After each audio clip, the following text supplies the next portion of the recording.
আসসালামু আলাইকুম বাচ্চারা, আজকে আমরা শিখতে চলেছি ষষ্ঠ শ্রেণীর অনুশীলনী 1.6-এর 4 নং। তো 4 নংয়ের প্রথমেই দেওয়া আছে ক নাম্বার ভাগ করি। তো ভাগের ক নাম্বারে দেওয়া আছে 9.75 ভাগ 25। এখন আমাদের খেয়াল রাখতে হবে, যখন এইখানে ভাগের পরবর্তী মানে এটাকে বলা হয় ভাজক, আর এই সামনের 9.75কে বলা হয় ভাজ্য। তো এই ভাজকটা যদি পূর্ণ সংখ্যা হয় তাহলে আমরা ভাজ্যটাকে পূর্ণ সংখ্যা নিয়ে সরাসরি ভাগ করে ফেলি। তো আমরা যখন এটাকে সরাসরি ভাগ করি 2, 5, 9.75। এখন আমরা এই দশমিকটা উঠিয়ে ফেলার জন্য এখানে একটা শূন্য দশমিক যোগ করব। যোগ করার ফলে এটা এখন পূর্ণ সংখ্যা হয়ে গেছে। তো পূর্ণ সংখ্যা হলে এটা হবে 97। তো 25 97-এর মধ্যে গুণ করলে 3 বার যায়, মানে 3 25-এ 75। তো আমরা লিখি 75 হলে 7 থেকে 5 চলে গেলে 2, 9 থেকে 7 চলে গেলে 2, থাকে 22।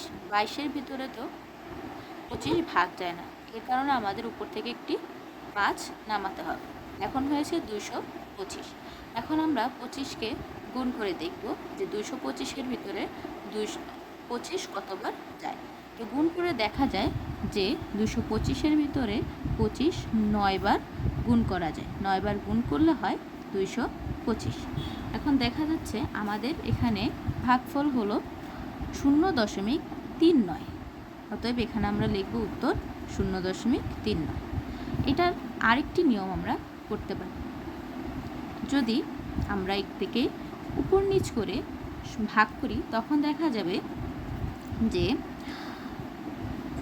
9.75কে আমরা সরাসরি লিখব 97। তারপরে নিচের পূর্ণ সংখ্যার সাথে আমাদের উপরের দশমিকের সংখ্যাগুলো গুণ করে দিব। তো দশমিকের জন্য আমরা লিখব 1, দশমিকের পরে 2 ঘর সংখ্যা আছে তাই আমরা লিখব 2 শূন্য। এখন দেখা যাচ্ছে এই 25 আর 975 এদের মধ্যে কমন যায় 5।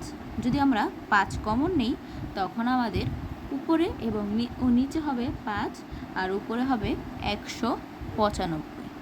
195কে আবার যদি আমরা 5 দিয়ে দোনোজনের মধ্যেই আবার যদি আমরা 5 কমন নিই দেখা যাচ্ছে এখানে আমাদের হয় 39।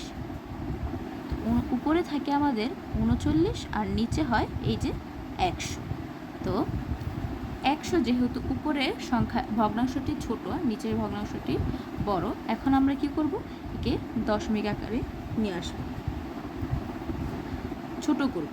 তো ছোট করলে দেখা যায় যদি আমরা এইভাবে ছোট করতে যাই তখন দেখা যাচ্ছে উপরের সংখ্যাটি আমাদের ছোট, এই কারণে আমরা কি করব, একটি শূন্য অ্যাড করব আর এই অপর পাশে একটি 0.0 যোগ করব।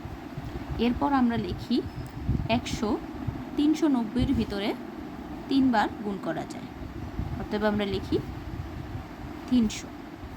এরপর বিয়োগ করি, বিয়োগ করলে 0, 9 থেকে 0 9, 3 থেকে 3 চলে গেলে 0।